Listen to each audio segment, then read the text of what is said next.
সংবাদ যারা বহন করে তাদেরকে আমরা সাংবাদিক বলি। এই অর্থে নবীজি সাংবাদিক। আর এক পাগলাকে দাঁড় করাই দিয়েছে, ওই যে পাগলা, একটা কুষ্টিয়ার এক পাগলা বলছে নবী মোহাম্মদ সাল্লাল্লাহু আলাইহি সাল্লামের তারা বার্তাবাহক সাংবাদিক ছিলেন, আর আপনারা সাংবাদিক, আপনাদের মর্যাদা একটু বেশি। জামাত ইসলাম আর কোন লোক পাইনি ওই পাগলাকে ছাড়া। পাগলা তিতা মিডা বুঝে না, পাগলারে জিলাফি দিও না। বাংলাদেশের মাঠে এখন কিছু গাঁজাখোর বক্তা নামছে। শুধু গাঁজাখোর না, বুদ্ধিজীবী যেগুলোকে সাইজ করছি আমি গত 16 বছর, ওগুলো তো মেয়াদ উত্তীর্ণ গাঁজাখোর ছিল।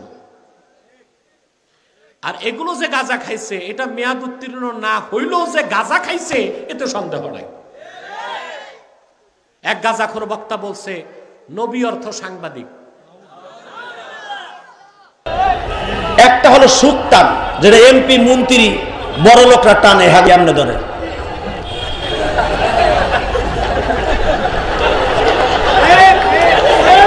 আমি যে তাকে মিথ্যাবাদী বলি তার নাম হলো আমির হামজা। ভাই পরিবেশটা সুন্দর না? কোন হইছে আছে?